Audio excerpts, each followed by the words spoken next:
Ito ang pinakamatalinong tao sa buong mundo. Pinalitan niya ang mga hagdang-hagdang palayan at ginawang isang malaking free range ng manukan.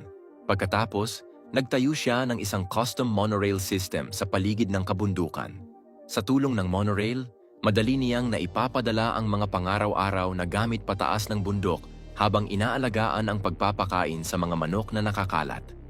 Ang mga kulungan ng manok na ginawa niya na may mga bubong na gawa sa nipa ay maayos ang bentilasyon at nagbibigay ng proteksyon laban sa hangin at ulan. Ngunit ang nakakagulat ay hindi siya nagbebenta ng kahit isang manok.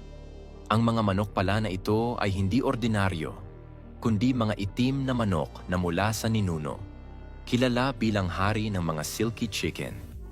Dahil walang industrial na polusyon sa kabundukan at natural ang pagkain ng mga butil at sapat ang ehersisyo, bawat manok ay nangingitlog ng malusog na itlog tuwing 2 araw.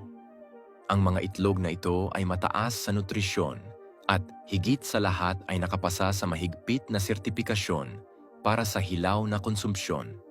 Ang mga mahilig sa malambot na nilagang itlog ay maaaring kainin ito ng walang pag-aalala. Bukod dito, wala itong antibiotics o mga nakalalasong sangkap. Ang pinakakamangha-mangha ay ang yolk ng itlog na mas makinis kaysa sa karaniwang itlog at puno ng folic acid at protina na mahalaga para sa katawan ng tao. Wala rin itong hindi kanais-nais na amoy ng isda na karaniwan sa ibang itlog. Ang bawat itlog ay nagkakahalaga lamang ng $1. Gusto mo bang tikman ito?